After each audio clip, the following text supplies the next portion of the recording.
For your latest information, get expert opinion on an issue affecting us as Malaysians and citizens of the world. When we go face-to-face with our guests on Thursdays at 11:15 a.m. Only on TRAXXfm. Good morning, Malaysia. It's exactly 18 minutes past 11. A lovely Thursday, the 14th of April. And today we have a special interview feature of today. And it's going to be with His Excellency Takahashi Katsuhiko, the Ambassador of Japan to Malaysia. Thank you very much for joining us today. Good morning. Now, I do believe that your commute here was fine. No problems whatsoever when it comes to our commute, right? Mm-hmm. Yeah, the traffic is very smooth. And yes. Talking off air, you did talk that you say that there were lots of differences here in Malaysia since you last came here 20 years ago. Is that correct? Yes, that's correct. So we're here actually to talk about today's topic, which is to look to the East policy. So the Look East policy, if you didn't know, is a Malaysian policy launched in 1982 with an aim to develop Malaysia's economy, society through learning from Japanese values in the work ethics, enthusiasm of learning, and also morality. So the LEP, to put it shortly, has also led to a bilateral tie with Japan, which has helped with the significant growth of Malaysia's economy and also the social development. So with the first question, without further ado, Your Excellency, this year, as we celebrate the 40th anniversary of the Look East policy with training and education being the areas of focus under the LEP, could you perhaps tell us your perspective about the Look East policy, as well as how many Malaysians have been trained or studied in Japan so far? Yeah. First of all, thank you very much for having me on this program. And I'm really happy to be in Malaysia as an ambassador in this important year of celebration, that is the 40th anniversary of the Look East policy. Look East policy is, of course, Malaysian policy. But in our assessment, it contributed a lot to the economic development of Malaysia with the support of Japanese government, Japanese public sector, and Japanese local government. So far, in the past 40 years, Malaysian students and the government officials who studied or trained in Japan is more than 26,000. And they are playing a very important role in the Malaysian society, both in the public sector and the private sector. And they become the strong bridge of bilateral relation between the two countries. And Japan also benefited from these strong relations. As you may be aware, that the former Prime Minister, Mr. Abe, visited Kuala Lumpur last month, and he delivered a speech in IIUM on the occasion of 40 years anniversary of Look East policy. He was dispatched as the special envoy of the current Prime Minister Kishida. So this fact itself demonstrates how we put importance on this Look East policy and how Japan want to celebrate it together with Malaysian government. Prime Minister Abe made a very detailed speech about how we see the Look East policy and how we should go ahead. Of course, we're going to touch upon some part of it in this program, but I really want you to have a look at this statement. It's available in the YouTube website of IIUM. So I think you can have a look at it, and it's around half an hour speech. I want you to listen to it. Okay. With regards to this as well, the 40th anniversary, it's a great occasion to celebrate and highlights of success stories. But how do you think the LEP should make Japan-Malaysia partnership, which is celebrating its 65th diplomatic ties anniversary, even more valuable? And what can be done to enable wider cooperation? Mm-hmm. Yes. Of course, diplomatic relations started 65 years ago. This itself is a remarkable thing. But of course, Look East policy rather specifically targeting East Asian countries, in particular Japan, but also Korea. I think participation of Japan experienced Malaysians in Malaysian economic development really played a very important role. And I just want to say one example. If you see the Malaysian ministries, there are Secretary General's level post, which is next to the ministers. That is a top post for the bureaucracies, I understand. 13 out of 27 posts of the Secretary General of the Ministry is occupied by those who studied or trained in Japan. So this fact demonstrates that there are a lot of people who know how Japan works and the knowledge about Japan. So they really give us a good opportunity to enhance the bilateral relation on the government level. And also, having Japanese speakers in Malaysian society encourage Japanese company to do more investment to Malaysia. So this is really created a very good cycle of economic development through investment. And now Japanese company is more than 1,500. And manufacturing sector alone, they are creating 500,000 job opportunities to Malaysian people. So this is another way Japan contributed for the economic development. On this occasion, I also want to mention that the Japanese investment to Malaysia continue to grow even under the pandemic.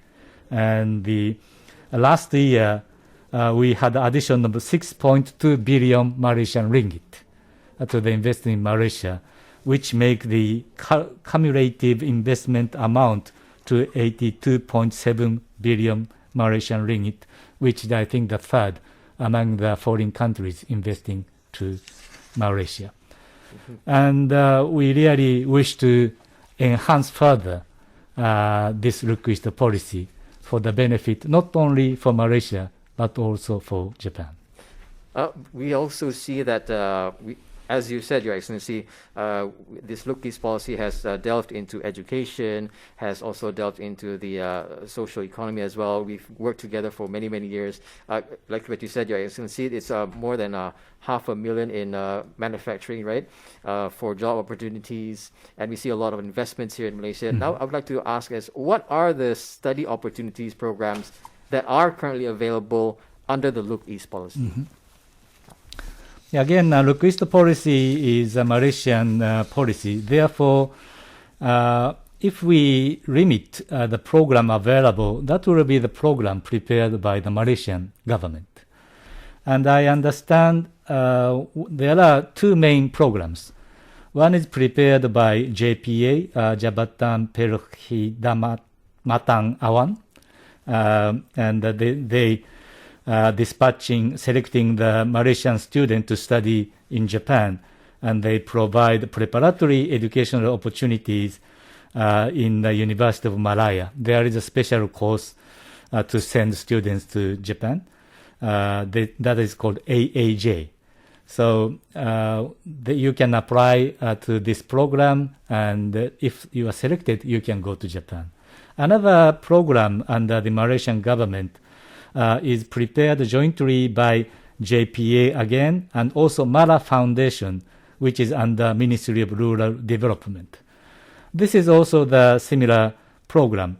They provide preparatory education for 3 years in Malaysia, then send those students to the university in Japan to study at least 2 years until the graduations. I understand the application to those programs will be started after the result of the SPM, Sijil Pelajaran Malaysia, Yes, to be announced. Therefore, please have a look at the announcement coming from JPA in the near future. Of course, Japanese government also prepare scholarship through Japanese Ministry of Education. This application is already open.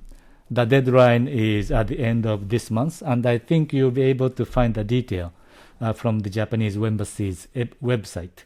So far, this is for the postgraduate level, but we're also going to start the receiving application for undergraduate level in the future. So please continue to check with the Japanese embassy. Okay.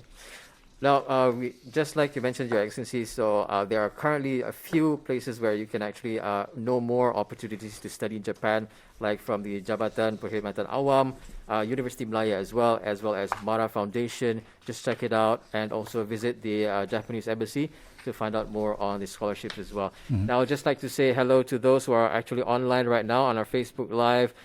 Quick hello to Liman Hui, Abdul Rahman, Kaoru Nakajima, Amanda Raja, and Taiko Nakamura for being live as well with us right now. Thank you so much. And if you'd like to check us out as well on our online website, you just log on to RTM Click right now and you can see us. Now, if you just tuned in right now, we are actually talking to His Excellency Takahashi Katsuhiko, the Ambassador of Japan, and we're looking at the Look to the East policy, a very interesting topic. So moving on to the next question, Your Excellency, where can the public actually get more information on these kinds of programs?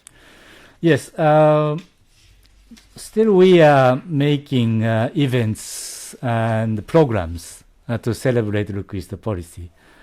Again, Malaysian government, the responsible organization is MITI, and they are preparing the program. So we are going to implement in collaboration with MITI to celebrate Look East policy. Of course, there should be some business opportunity. There should be some official events, and also some events involving cultural activities. So those are the programs we really are looking forward to have it. We're going to announce it through Japanese Embassy's website, or I have a Twitter in my personal capacity. So I'm going to do it from time to time.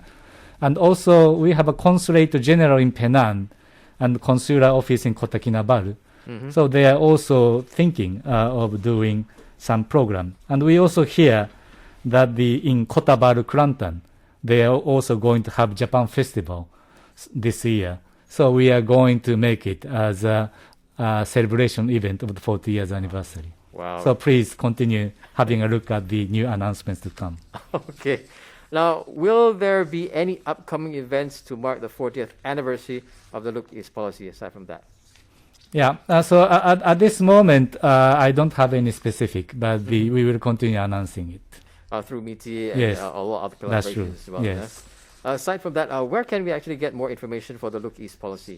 Yes. And all relative activity. This is through the, maybe primary source will be Japanese Embassy website. But once I get the new information, I'm going to tweet it. And also, our Facebook is quite popular among the Malaysians, I know. So I rather recommend you to follow our Facebook, which provides a lot of information. Oh, okay. If you've just tuned in right now, we're talking to His Excellency Takahashi Katsuhiko, Ambassador of Japan to Malaysia, and we're talking about the Look East policy. And if you're tuning us right now, if you want to check us out live on our Facebook, you can check us out now at TRAXXfm Official, TRAXXfm OFFICIAL, or online at RTM Click. You can check us out mobile, download the app, or even just check out online right now. In the meantime, we're going to take a very short break right now, and we will be back with His Excellency and also the topic for the day. Stay tuned. For your latest information, get expert opinion on an issue affecting us as Malaysians and citizens of the world when we go face to face with our guests on Thursdays at 11:15 a.m. only on TRAXXfm. 37 minutes past 11. Good morning, Malaysia. Otto here, keeping you company up till 2 p.m. today on Trax Momentum. And today we have a special interview feature, which is with His Excellency Takahashi Katsuhiko, the Ambassador of Japan to Malaysia. And we're talking about the Look East policy. Now, if you want to catch us live right now on Facebook Live, you can do so right now at TRAXXfm Official. That's TRAXXfm OFFICIAL. Or you can just check us out on our website at RTM Click right now. All right. Anyway, thank you very much, Your Excellency, for coming to the studio. You are a very busy person. Once again, we are looking at the Look East policy. Now, if you do not know what is the Look East policy, well, it is established since 1982 between a collaboration between Malaysia and Japan, and so much has happened so far throughout our relationship together. We have education, we have the economy, we have our social background. We learn so much about your culture at the same time as Malaysia shares our culture with you. Aside from that, we want to know, is there anything that we actually missed out? Is there anything that the LEP for Malaysia and Japan that we can work together in the near future? Thank you very much. I think the first part of this program, I talked about traditional request policy and the Malaysian students studying in Japan. But at the same time, I want to mention that the Japanese government also providing education opportunity in Malaysia for Malaysian people in a Japanese style education. One example is the Malaysia-Japan International Institute of Technology, which was established in 10 years ago. And it provides Japanese-style technical education. And the graduate from this MJIIT employed almost 100% by the Malaysian industry, including Japanese companies operating in Malaysia. We are also discussing with Malaysian government to open the first branch of Japanese National University, Tsukuba. And if it materializes, I think this is also another opportunity of Japanese government to provide Japanese-style education. Also, I want to say that in coming June, Nippon Designers School will be opening in Malaysia. This is a school to give education on manga and illustration, which Japan is really proud of. In addition to this traditional educational area, I think we have a new area of cooperation, like digital internet, aging society, or disaster risk reduction, as I came to Malaysia when the serious flooding happened in Klang Valley area. Therefore, still there are a lot of expertise which Japan can offer to Malaysia. So I really want to explore this area. But at the same time, I want to make request policy not a policy only from Japan to Malaysia.